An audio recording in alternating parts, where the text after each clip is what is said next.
और एक जो बहुत ही शॉकिंग घटना और जो हमारे सामने आई थी वो थी ब्लैक मैजिक से संबंधित, काले जादू से संबंधित। जब चार्ज प्रेजेंट ट्रस्टीज़ ने लिया तो कुछ एम्प्लॉयज़ थे, उन्होंने आके बताया कि जिस रूम में आप बैठते हैं, प्रशांत भाई बैठते हैं या मिसेस चारू मेहता बैठती हैं, इस रूम में कुछ ब्लैक मैजिक करके आर्टिकल्स कुछ फ्लोर के नीचे दबाए गए हैं। तो पूरे प्रिकॉशन लेते हुए विटनेसेस की प्रेजेंस में वीडियोग्राफी करते हुए वो फ्लोरिंग को खोदा गया और उसके नीचे से 8 कलश निकले, जिसमें कुछ ह्यूमन रिमेन्स, ह्यूमन बाल थे, बोन्स थी, इस प्रकार की वस्तुएं, कुछ चावल, कुछ और इतर वस्तुएं जो काले जादू के लिए यूज़ की जाती हैं, ब्लैक मैजिक के लिए यूज़ की जाती हैं, वो वस्तुएं निकली। 8 इस प्रकार के कलश नीचे से निकले।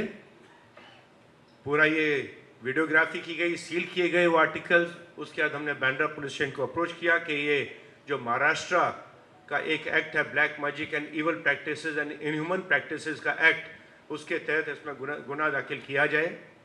जब गुना दाखिल नहीं हुआ तो हम वापस ऑनरेबल मजिस्ट्रेट की कोर्ट में गए कि इसके पुलिस को आदेश दिया जाए, लेकिन ऑनरेबल कोर्ट ने इसमें पुलिस को आदेश ना देते हुए खुद ही इंक्वायरी इसके केस में शुरू कर दी है। जो BNSS का नया सेक्शन आई थिंक 228 है, कोर्ट ने इसमें इंक्वायरी ऑलरेडी शुरू कर दी है।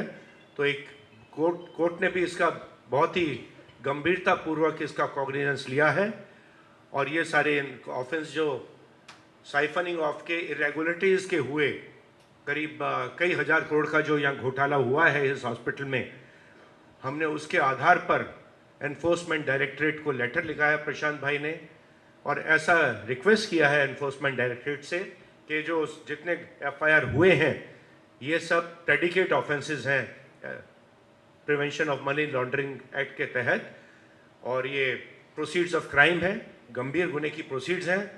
तो ये एक फिट केस है PMLA में इन्वेस्टिगेशन करने के लिए। इसने हमने ऐसी रिक्वेस्ट ED से की है कि इस केस में PMLA के तहत अपनी जांच शुरू की जाए।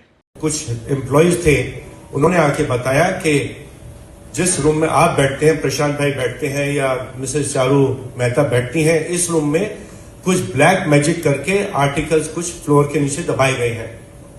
तो पूरे प्रिकॉशन लेते हुए विटनेसेस की प्रेजेंस में वीडियोग्राफी करते हुए वो फ्लोरिंग को खोदा गया और उसके नीचे से 8 कलश निकले, जिसमें कुछ ह्यूमन रिमेन्स, ह्यूमन बाल थे, बोन्स थी, इस प्रकार की वस्तुएं, कुछ चावल, कुछ और इतर वस्तुएं जो काले जादू के लिए यूज की जाती हैं, ब्लैक मैजिक के लिए यूज की जाती हैं, वो वस्तुएं निकली।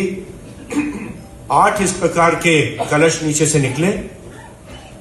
पूरा ये वीडियोग्राफी की गई, सील किए गए वो आर्टिकल्स। उसके बाद हमने बांद्रा पुलिस स्टेशन को अप्रोच किया कि ये जो महाराष्ट्र का एक एक्ट है, black magic and evil practices and inhuman practices का एक्ट, उसके तहत इसमें गुना दाखिल किया जाए। जब गुना दाखिल नहीं हुआ तो हम वापस ऑनरेबल मजिस्ट्रेट की कोर्ट में गए कि इसके पुलिस को आदेश दिया जाए, लेकिन ऑनरेबल कोर्ट ने इसमें पुलिस को आदेश ना देते हुए खुद ही इंक्वायरी इसके केस में शुरू कर दी है। जो BNSS का नया सेक्शन आई थिंक 228 है, कोर्ट ने इसमें इंक्वायरी ऑलरेडी शुरू कर दी है। तो एक कोर्ट ने भी इसका बहुत ही गंभीरता पूर्वक इसका कॉग्निजेंस लिया है। अगर आप ये वीडियो YouTube पर देख रहे हैं तो हमारे चैनल को सब्सक्राइब कर बेल आइकन दबाएं, और Facebook पर देख रहे हैं तो हमारे पेज को लाइक करें। 8 मिलियन प्लस सब्सक्राइबर, आपके इस भरोसे के लिए बहुत धन्यवाद।